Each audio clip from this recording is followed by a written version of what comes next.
Big up à notre frère Victor. C'est vraiment sympa de tester de nouveaux concepts en parlant de Jésus. En voyant la miniature, je pensais qu'il allait faire un peu une prestation à la Charlie Kirk. Postulat de départ pour attirer les gens, puis engager une conversation. Mais au final, ça tournait plus Ça n'a absolument aucun au sens parce que débat ou là, à des là on trouve quelque questions-réponses. chose qui est assez marrant Allez, finalement. c'est parti. La Trinité, il y a certains points où elle n'était pas sens et que personne ne la comprend et que même ceux qui ont lu la Bible ont du mal à comprendre. Qu'est-ce qu'on peut prouver dans la Trinité, par exemple, qui n'a pas de sens d'après vous? On nous dit que Dieu est unique. Eloa, c'est grand Dieu au singulier. Elohim, c'est grand Dieu au pluriel. Alors votre religion n'est pas monothéiste, mais il y a plusieurs dieux. Il y en a.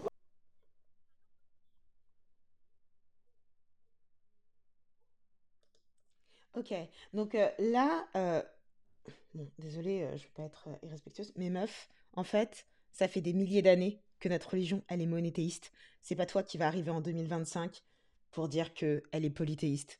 Mais je vais te donner une raison pour laquelle elle est monothéiste depuis le commencement et même avant Christ. Donc en fait, Elohim est effectivement un pluriel, mais dans le cas de Dieu, il est employé comme un pluriel abstrait concrétisé. Donc désolé, ce n'est pas moi qui l'ai inventé, ce sont les scholars. Nous n'avons pas ce concept en français. Enfin, on n'a pas ce concept particulier comme cela en français, mais c'est le principe où on utilise un nom au pluriel, mais le contexte fait comprendre qu'il s'agit d'un singulier. Exemple en français, mais c'est pas la même chose que ce dont je parlais tout à l'heure au sujet du pluriel abstrait concrétisé. Nous, on n'a pas ça en français, mais on peut l'assimiler au mot invariable, par exemple. C'est-à-dire que, par exemple, le mot brebis, qui est invariable, peut être utilisé soit comme un singulier, soit comme un pluriel. Et c'est le contexte qui tranche et qui nous permet de comprendre s'il s'agit de l'un ou de l'autre. Donc en fait, dans le cas de Dieu, dans le cas de Elohim, effectivement, il s'agit d'un pluriel, mais le contexte du texte fait comprendre qu'il s'agit d'un singulier. Donc Dieu Pas les dieux. Est-ce que unique. Dieu peut venir à moi que ce soit le Fils, le Père ou le Saint-Esprit, est-ce qu'ils peuvent venir à moi me dire qu'ils existent?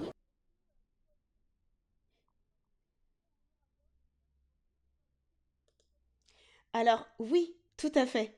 Dieu peut venir à toi et te dire qu'ils existent. Maintenant, si toi tu le cherches de tout ton cœur. Avant, j'étais athée et un jour j'ai dit à Dieu, si tu existes, prouve. Et il l'a fait. Nous avons énormément de témoignages d'anciens musulmans qui se convertissent au christianisme car Jésus est venu à eux dans leurs rêves.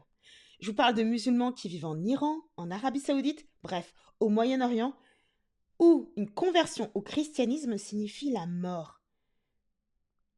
Donc oui, Jésus, le Saint-Esprit, Dieu peuvent venir à toi si tu le leur demandes. Non, non, personne ne dit qu'il faut croire aveuglément. Ça, c'est une foi dangereuse.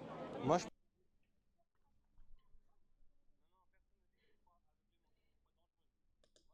Ok, donc en fait, là, elle parle du fait de croire de manière aveugle. En fait, elle parle de foi aveugle. Beaucoup de personnes, comme elle, pensent que la foi équivaut à une foi aveugle.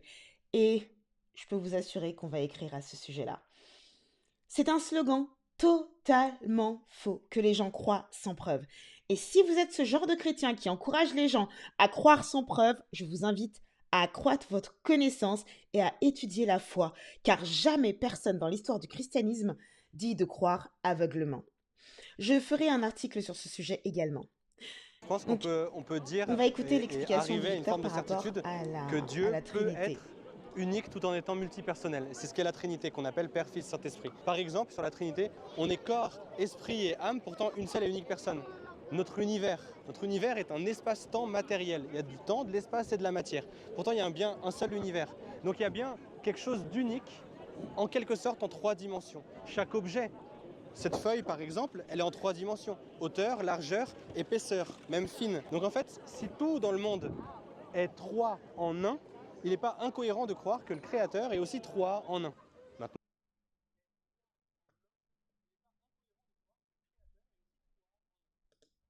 Ok, donc son explication sur la Trinité, ce n'est pas du tout ça. Mais le plus important, c'est qu'elle ait compris. Et je pense qu'elle a compris. Mais je voudrais souligner quand même que La Trinité, la grâce, la foi sont des concepts strictement chrétiens. Et aucune chose naturelle ne peut être comparée à la nature de Dieu qui est manifestée au travers de la Trinité. Dieu est unique. Nous n'avons pas trois dieux. Nous n'avons pas un Dieu trois en un. Dieu n'est pas un shampoing, comme dit Nabil Krishi.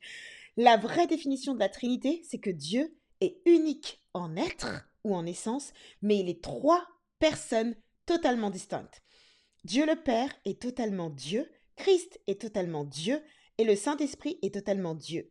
Mais Dieu le Père n'est ni le Saint-Esprit, ni le Fils n'est ni le Père, ni le Saint-Esprit, et le Saint-Esprit n'est ni le Père, ni le Fils. Mais les trois sont parfaitement un.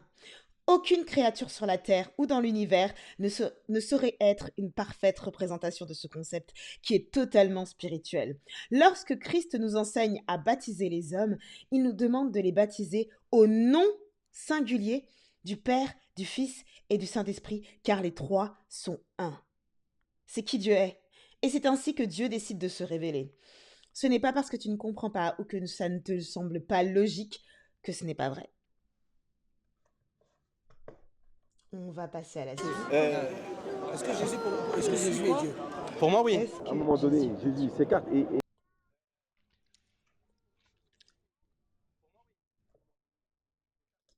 Ok. Mes frères, mes sœurs, soyons hardis et courageux et proclamons la vérité et l'évangile de Christ, car c'est la puissance de Dieu pour quiconque croit. Dieu n'existe pas pour moi seulement. Dieu n'existe pas juste dans moi par rapport à mon opinion. Dieu existe pour tout le monde. Jésus n'est pas Dieu pour moi, selon mon opinion. Jésus est Dieu. Jésus est Dieu et nous avons des preuves solides pour le prouver. Tout d'abord, Jésus se fait appeler le Fils de l'homme. C'est en référence à une prophétie de Daniel que nous retrouvons en Daniel chapitre 7. Versets 13 et 14. Je regardais pendant mes visions nocturnes et voici, sur les nuées des cieux arriva quelqu'un de semblable à un fils de l'homme. Il s'avança vers l'ancien des jours et on le fit approcher de lui. On lui donna la domination, la gloire et le règne, et tous les peuples, les nations et les hommes de toute langue le servirent. Sa domination est une domination éternelle qui ne passera point, et son règne ne sera jamais détruit. Il est digne des honneurs qui ne sont rendus qu'à Dieu seul. Jésus est digne des honneurs qui ne sont rendus qu'à Dieu seul. Dans l'Apocalypse, Jésus déclare qu'il est l'alpha et l'oméga. Je suis l'alpha et l'oméga, le premier et le dernier, le commencement et la fin. Apocalypse chapitre 22, verset 13. Il s'octroie des attributs ou des noms qui n'appartiennent qu'à Dieu. Et enfin, il déclare lors de son ministère sur la terre que lui et Dieu sont un. Moi et le Père, nous sommes un. Jean 10, verset 30. Jésus leur dit, en vérité, je vous le dis, avant qu'Abraham fût, je suis. Jean 8, verset 58. Les Juifs de l'époque comprenaient qu'il se faisait Dieu. Et c'est pour cela qu'ils l'ont condamné à mort.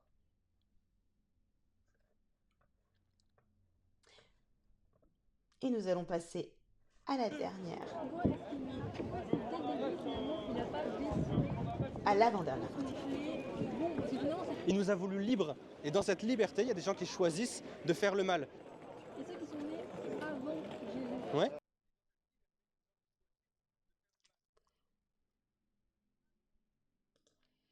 Ok. Pourquoi Dieu n'a pas décidé de nous créer tous bons? Et la réponse de Victor est assez étrange.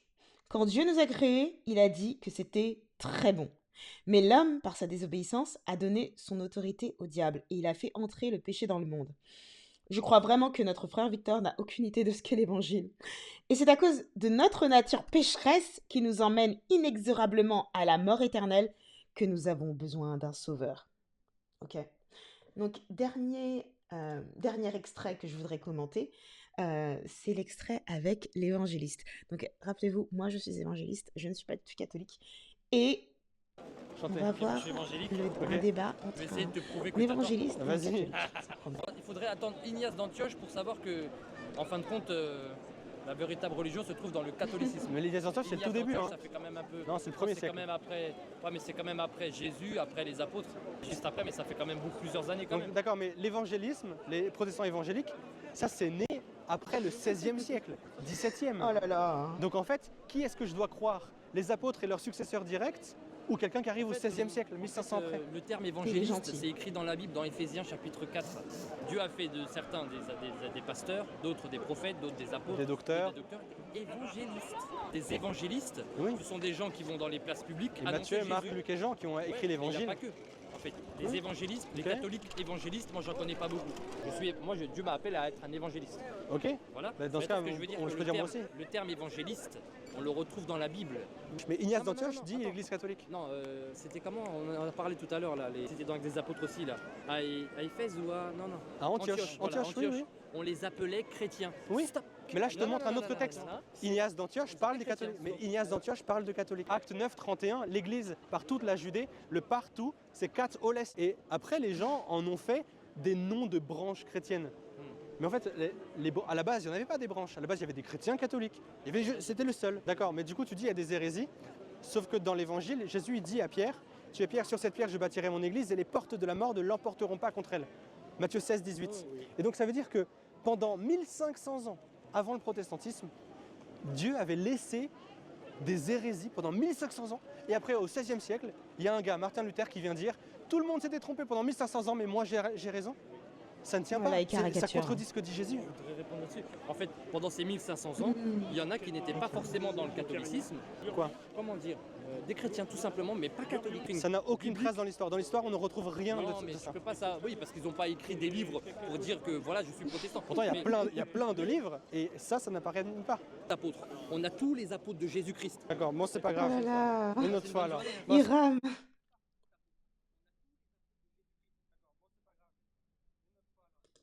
Ok. Ce gars, je le connais, donc c'est un évangéliste, et il évangélise tous les dimanches à Châtelet. Ok, alors moi je ne connais pas très bien Ignace d'Antioche, je sais que c'était un disciple de Jean, il me semble.